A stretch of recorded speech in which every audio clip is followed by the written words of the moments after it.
It's a good video to show what a bad wheel bearing looks like. So I jacked the car up, got the tire off the ground. Let's see if I can set this video up so you can see.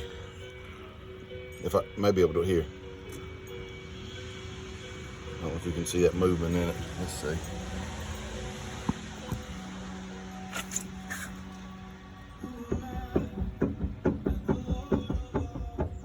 That's a bad wheel bearing.